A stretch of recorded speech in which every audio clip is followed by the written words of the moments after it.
The augmented block is an incredible technique. It's almost a self-defense system in and of itself. In this kata, you shift away from your person, and moving in is what makes it work. So if he throws a punch, and I go like this, it doesn't seem to make much sense to me. Yes, you're safe, but it doesn't stop him from continuing. Much less, what am I dodging 3 guys all at one time? What you're going to do is squeeze this into you so that his shoulders are crooked. You're going to put this across here so it pushes out. This side's pulling, this side's pushing. Then you shift out of the way, and he'll fall. Every time I try to teach this to somebody, they don't do that. So I'll tell you, and you can learn from their mistakes. They decide to do this, and the guy won't move. Because you're not using your body dynamics, you're not squeezing into yourself. Don't change your hands. They go like this. He grabs, this part I changed to grab initially, but it's going to change in just a second. I have to keep pulling, I have to keep pushing. Pull, pull, push, push, shift! See it? Your right hand is going to hook the elbow and pull it into the side so their shoulders are crooked. Put your left arm across their neck and or jaw. Push with that like towards the corner. Big shift to your right. Big shift. As I pull this in, this can come crashing across the jaw. And the applications where you hit them by accident, those are good applications. The applications where you can't quite reach the guy, those are terrible. It's this part. 1, 2. Similar concept to Basai Dai. 1, 2, and Kanku Sho. And that is that somebody threw a punch at me, I'm going to hit him in and down so he bends like that, and then I'm going to hit him here.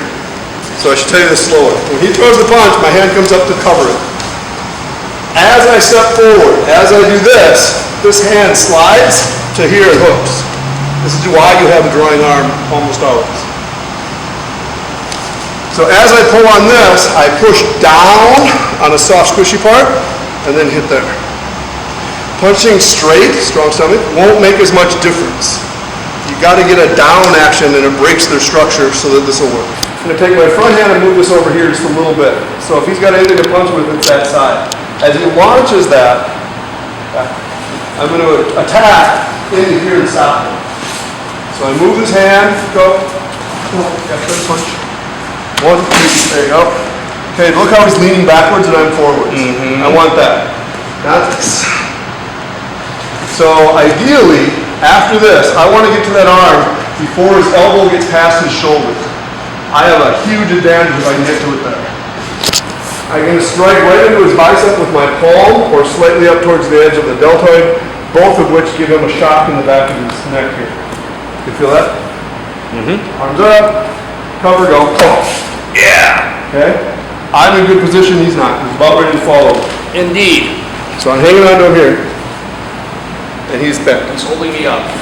Okay? Step to the outside. See how far outside I was? I'm outside. And indeed. 1, 2, 3. Whoa! 1, 2, 3. Put your hands up. Okay, he wants to fight me. I'm back here outside of his range. Touch him and attack. 1, 2. The reason that I have you attack the bicep or shoulder is to get your body inside to the position to make sure this block will work. Close.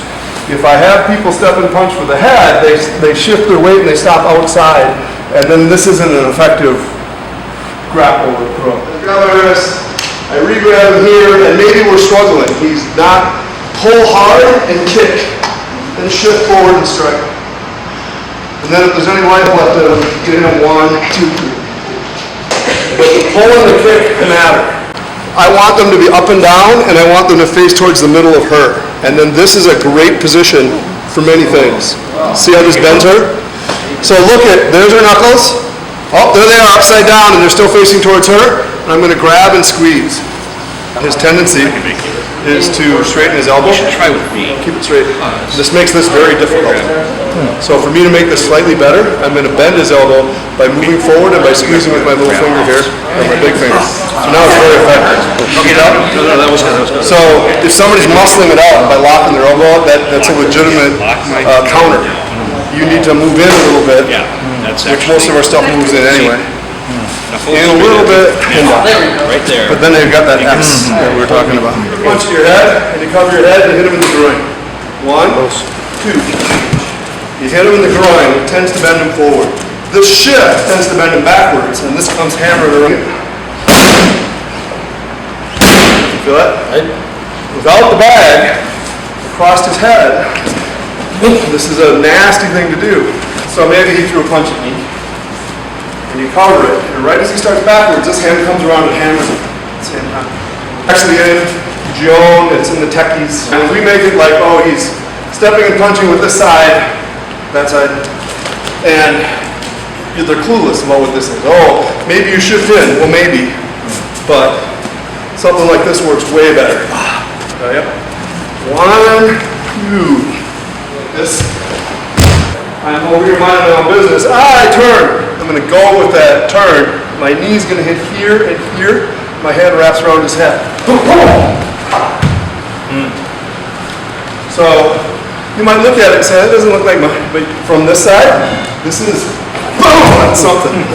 Your head jerks, your knee comes in, somebody's punching, and you're going to come whipping around, and this is either striking into his head, or it's the block. And this is what's going to hit. So, on this here pad, it kind of goes, somebody's behind you, uh-oh, 1, 2,